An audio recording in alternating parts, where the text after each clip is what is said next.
Hello everyone, Saul here, and welcome back to another episode of Often Haunted. This is episode 2, so welcome. If you enjoy what you see here, please hit the like button, subscribe to the channel, hit the notification bell, so when I come haunting again, you are the first to see it. Please tell your friends about it. You can also check out more of my stuff, the plethora of stories and artwork over at ghostinthegaslight.com/shop. There's always a lot of stuff on there. I'll put all that stuff in the description along with the Facebook page where there's always stuff happening. So this is a very small, new, tiny format where I will tell you direct ghost stories that I have written, and I will show you the illustrations, like one right here. I think we can just kind of get into it this time. Today's story is Beauty of the Beast. This is the illustration. This was done completely with the dipping fountain pen, not a regular, rolling ballpoint pen.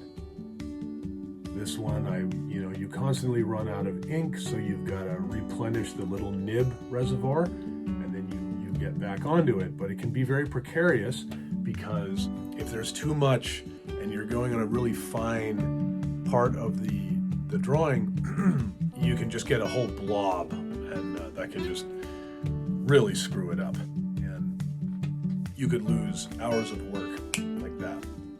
So it's not easy, but this piece was a bit of a breakthrough, and it became a popular print, and as you can see, it has its own story. I wrote a story for this that was part of the Inktober challenge, October of 2020, and people just enjoyed it. It just had to become a print, and I've had quite a few happy customers, share images of their walls, and I just love that connection with you guys. Read this before on Facebook Live. It went so well, and I figured, why not put it somewhere where people could find it and see it. So when you see this image, it tells a story, as you may or may not have picked up on.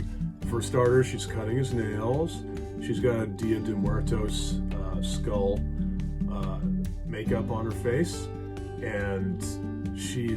And then they both got pumpkins.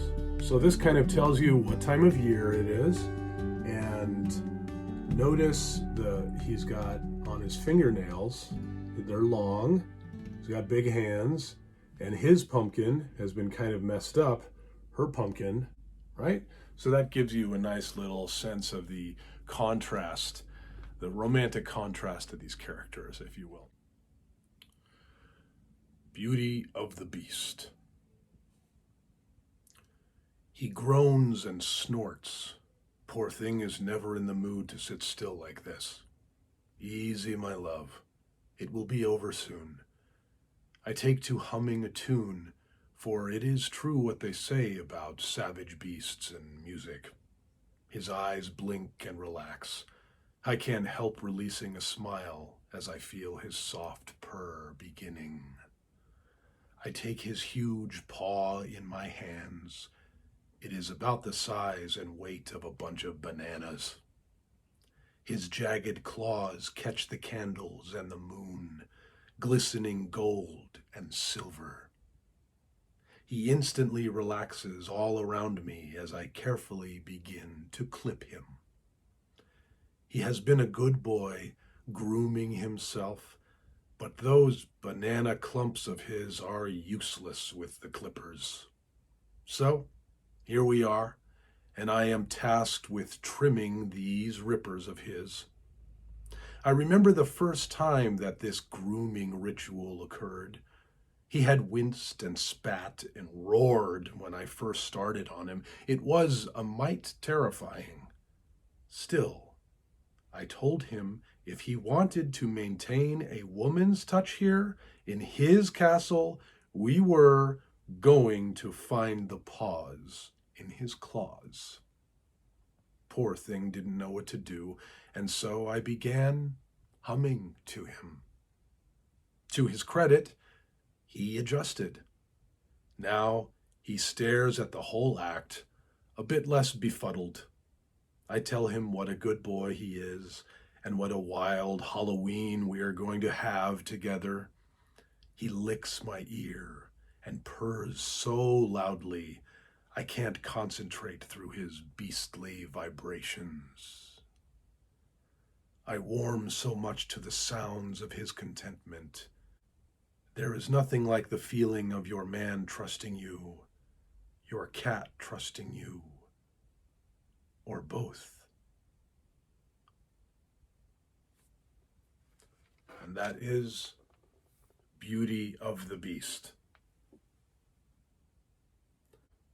I hope you enjoyed that one. You might see a few themes in there. I think the balance between domesticity and a certain bit of wildness in a relationship. It was towards the end of that October where I was doing a piece every day. The drawing seemed to almost draw itself, like it really came together, and then the story as well. It's definitely been a favorite. I hope you enjoyed this episode of Often Haunted, and please hit the like button, the subscribe button, notification bell, and feel free to visit me at ghostinthegaslight.com and any of the other links that I put in the description. There's a lot more in this Ghost in the Gaslight project that has been mutating for several years now. Thank you so much. I hope to see you again for episode 3. Take care.